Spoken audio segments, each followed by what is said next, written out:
नमस्कार। आज हम बात कर रहे हैं शिवाजी सावंत के बहुत ही प्रसिद्ध उपन्यास छावा की एक समीक्षा पर। जी।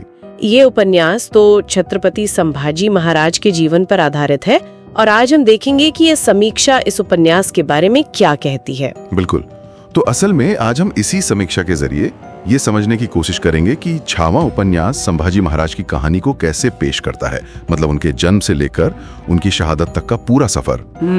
समीक्षा के अनुसार ये कहानी संघर्ष, शौर्य और विद्वत्ता और बलिदान की कहानी है। और एक दिलचस्प बात तो समीक्षा शुरू में ही उठाती है, और जो आपने भी कही, विद्वत्ता, कि वो सिर्फ एक योद्धा नहीं थे बल्कि एक बहुत बड़े विद्वान भी थे। हाँ, ये बात बहुत अहम है। छत्रपति शिवाजी महाराज और साईबाई के बेटे थे, तो विरासत तो थी ही, पर उनकी अपनी पहचान भी मतलब जबरदस्त थी। बिल्कुल। और ये विद्वत्ता देखिए कोई ऐसी वैसी नहीं थी। समीक्षा इस पर जोर देती है कि उपन्यास में बताया गया है कि उन्हें 16 भाषाएं आती थी। 16 भाषाएं? हाँ, सोचिए जरा उस दौर में। और सिर्फ जानना ही नहीं, उन्होंने बाकायदा संस्कृत में बुद्धभूषण जैसा महत्वपूर्ण ग्रंथ लिखा। अच्छा, बुद्धभूषण? जी, जो राजनीति और नीति शास्त्र पर है।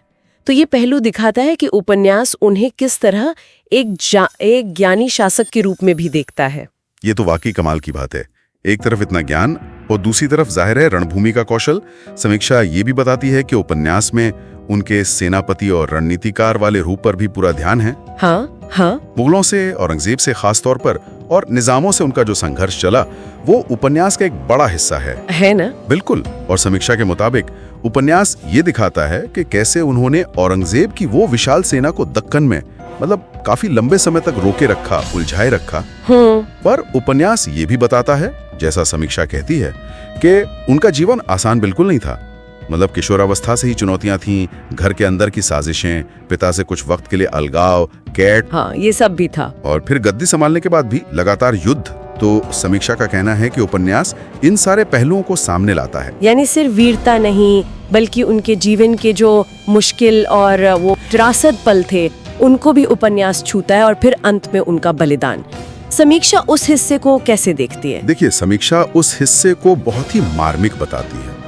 कैसे औरंगजेब ने उन्हें बंदी बनाया और फिर वो अमानवीय यातनाएं दी धर्म बदलने के लिए। लेकिन वो झुके नहीं। समीक्षा इसी बात पर जोर देती है कि उपन्यास उनके अटूट आत्मबल को, उनकी दृढ़ता को दिखाता है। सही बात। कि इतनी क्रूरता के सामने भी उन्होंने हार नहीं मानी और वीर गति को प्राप्त हुए। सही बात है। ये उनके चरित्र की एक बहुत बहुत अहम तस्वीर है जो उपन्यास पेश करता है। और ऐसी कहानी कहने के लिए जाहिर है लेखक के कलम में भी वैसा ही दम होना चाहिए।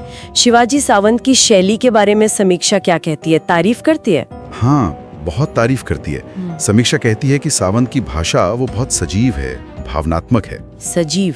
हाँ, मतलब वो ऐतिहासिक तथ्यों को कहानी में ऐसे पिरोते हैं कि पढ़ने वाले को लगता है कि वो जैसे उसी जमाने में पहुंच गया हो, 17वीं सदी में। पात्रों के मन के भाव, माहौल का चित्रण, ये सब बहुत मजबूत बताया गया है। अच्छा, तो समीक्षा का मानना है कि ये उपन्यास सिर्फ जानकारी नहीं देता, बल्कि एक साहित्यिक अनुभव भी देता है। तो कुल मिलाकर ये समीक्षा छावा को सिर्फ एक ऐतिहासिक उपन्यास नहीं मानती, उससे कुछ ज्यादा। बिल्कुल। निष्कर्ष यही है समीक्षा का कि छावा एक तरह से एक ऐसी आत्मा की कहानी है जो न्याय, स्वाभिमान, अपने राष्ट्र और धर्म के लिए आखिर तक लड़ी। उपन्यास संभाजी महाराज के जीवन के जरिए इन मूल्यों को, इन आदर्शों को सामने रखता है। और समीक्षा ये भी जोड़ती है कि संभाजी महाराज का जीवन आज भी प्रेरणा देता है।